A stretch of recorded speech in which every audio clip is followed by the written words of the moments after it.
Hi friends, அனைவருக்குமே வணக்கம். இன்றைக்கி இப்போ நீங்கள் பார்த்துட்டு இருக்கிற இமேஜை பாருங்கள். மறைந்த மேஜர் முகுந்த் வரதராஜன் ஒரு போர் குற்றவாளியாக திராவிட சித்தாந்தவாதி திருமுருகன் காந்தி சர்ச்சை பேச்சு. இதை பற்றி உங்களுக்கு கருத்து என்னன்னு கேட்டிருக்காங்க. நான் என்னோட கருத்தை சொல்கிறேன். இந்த ஃப்ராடு திருமுருகன் காந்தி பற்றி நம்ம எல்லாருக்குமே தெரியும்.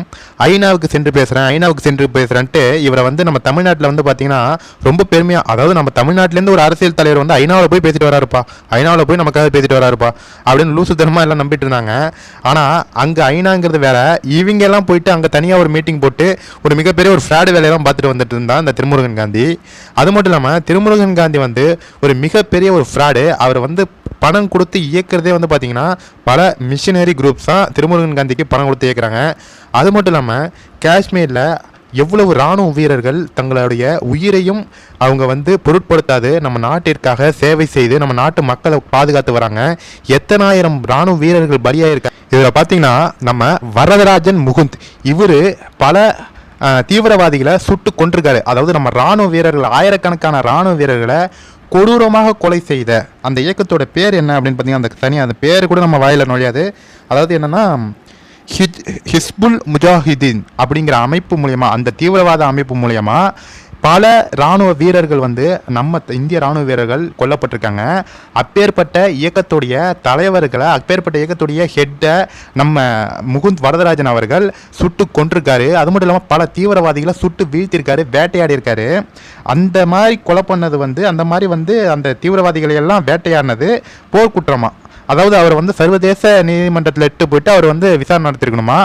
அதாவது அவங்க நம்ம இராணுவ வீரர்களை, நம்மளுடைய மக்களை கொலை பண்ணுறது இது குற்றம் கிடையாதான். நம்ம பதிலுக்கு அந்த தீவிரவாதிகளை சுட்டு கொன்றா போர் குற்றமா அப்படின்னு இந்த தேச விரோதி திருட்டு பய இந்த திருமுருகன் காந்தி சொல்லியிருக்காப்புல. திருமுருகன் காந்தியெல்லாம் உண்மையிலுமே ரோட்லலாம் யாராச்சும் பார்த்தீங்கன்னா இங்கேச்சும் அவங்க கட்சிக்காரங்க ஒரு 10 பேர் இல்லை 5 பேர் போராட்டம் நடத்திட்டு இருப்பாங்க.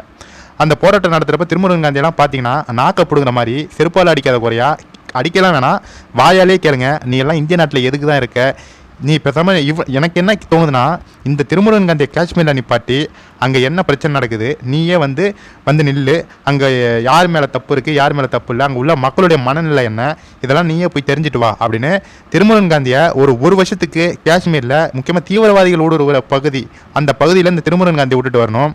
உண்மையிலுமே தேசத்துக்கு விரோதமாக, தேச நலனுக்காக இராணுவ வீரர்களை குறை சொல்லும் இந்த மாதிரி அயோக்கிய நாய்களை எல்லாம் காஷ்மீரில் தீவிரவாதிகள் நடமாடும் பகுதியில் இந்த நாய்களெல்லாம் ஒரு வருஷத்துக்கு விட்டு வரணும்.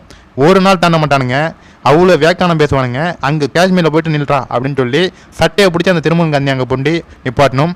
கண்டிப்பாக இந்த வீடியோ எல்லாருக்குமே ஷேர் பண்ணுங்கள் ஃப்ரெண்ட்ஸ். திருமுருகன் காந்தி போல் தேச விரோத நாய்கள் எல்லாம் தமிழகத்திலையும் இப்போ நம்ம இந்தியா ஃபுல்லாமே நிறைய பேர் இருக்காங்க. அவங்களெல்லாம் களை எடுத்து இந்த நாட்டை விட்டு அப்புறப்படுத்த வேண்டும். இல்லைனா ஜெயிலில் போட்டு ஆயுள் தண்டனை, வாய்ஸ் முழுக்க அவன் வெளியே வரக்கூடாது. தேச விரோத கேஸ், அதாவது ஏதாவது கேஸ் போட்டு இந்த மாதிரி அயோக்கியர்கள் எல்லாம் உள்ள தள்ளிடணும். கண்டிப்பாக இந்த வீடியோ எல்லாருக்குமே ஷேர் பண்ணுங்கள் ஃப்ரெண்ட்ஸ். தேங்க்யூ.